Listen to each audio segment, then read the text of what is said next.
Hey there, so my name is Abigail Ozan, and this is my presentation on the key findings from my international interview. I actually interviewed someone from Nepal. We'll just refer to her as A for her privacy, but I'm really interested and excited to tell you about some of the things I learned. So let's get started. So I kind of decided to focus on three major cultural differences between Nepal and the USA, which I thought really stood out from my interview. The first one is common religion, second is familial relationships, and the third would be cultural diversity. So, for religion, the most commonly practiced religion in Nepal by far is Hinduism, with over 21 million people in Nepal identifying with Hinduism as their main religion. This is something that is really hard for me to grasp because even in the US, which we live in the Bible Belt here in North Carolina, but even here in the US, Christianity is only about 60%, and that's people that just claim to have that as their belief. They may not even practice it. But in Nepal, Hinduism is over 80% of the population, and so that's definitely a big cultural difference there. Following very far behind is Buddhism, with slightly more than 2 million people in Nepal. Islam, which is just over 1 million people, and my interviewee told me that in Nepal there is been a rapid growth in Islam recently, so this number may have changed, but it is about 4%. And then Christianity is actually less than 400,000 and that claim Christianity in Nepal. So Christianity in Nepal is not exactly under persecution, but it's definitely not exactly appreciated. Whereas here, as of course, that's the most commonly practiced religion. So the core beliefs of Hinduism, again, very sharply contrast with what our largest religion here in the US would be, which is Christianity. For one, Hinduism is polytheistic. So Hinduism worships over 33 million gods, as opposed to Christianity, which is monotheistic and worships one god in 3 persons.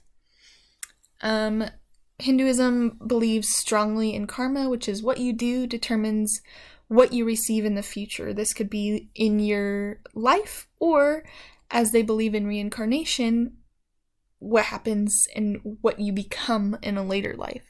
So death leads to a person's spirit being reborn into a different life, and karma can determine if this is, for example, a rat or a bug or something more holy, such as a goat or a cow.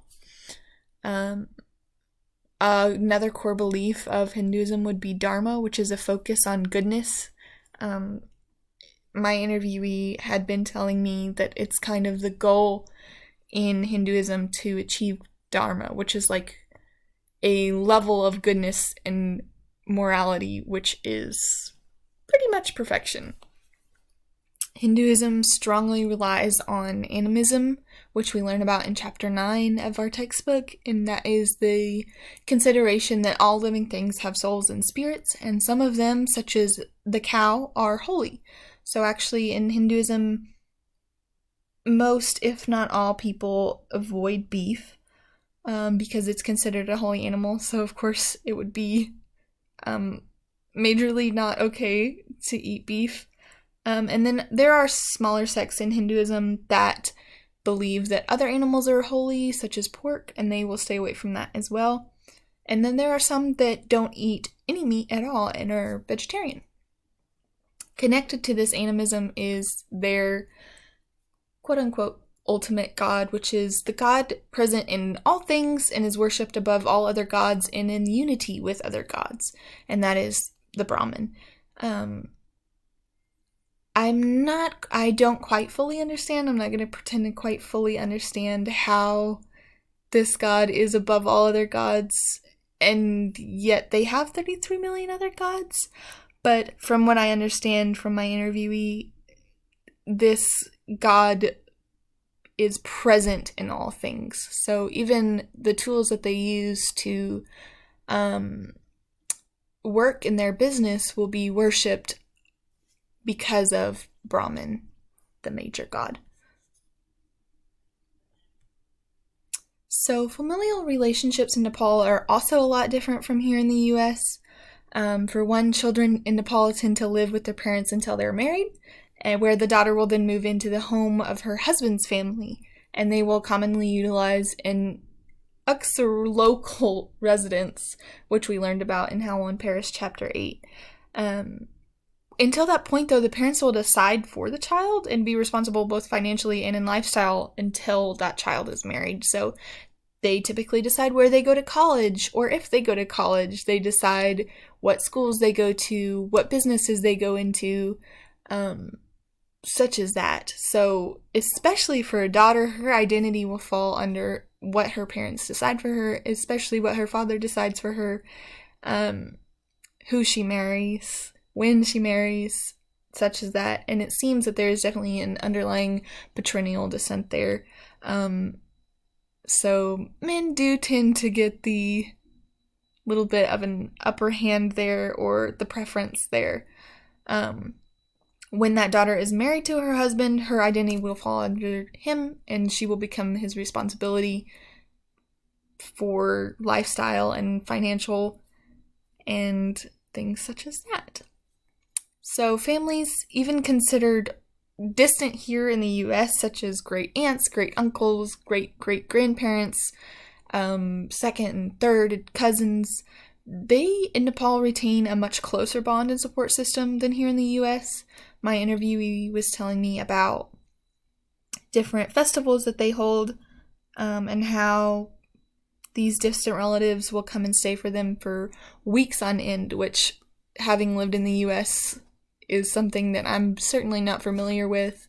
I will see my extended family perhaps a few times a year, or a few times every couple of years at best.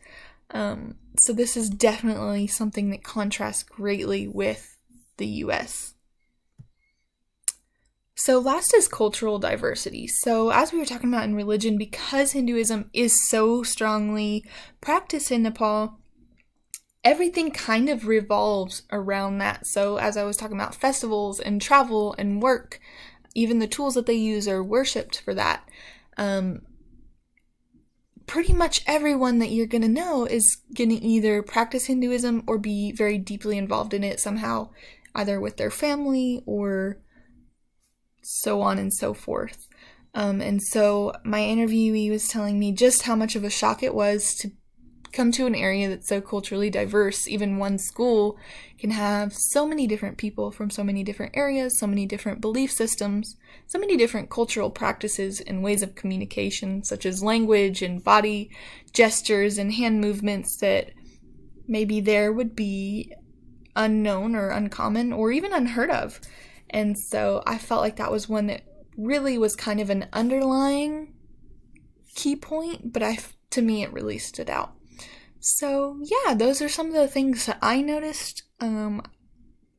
Again, I can't really cover everything in just a few minutes, but I was really excited to be able to learn more about her culture and her upbringing, and what her belief systems are is, again, so different from mine, and I really appreciated getting the time to learn a little bit more about her.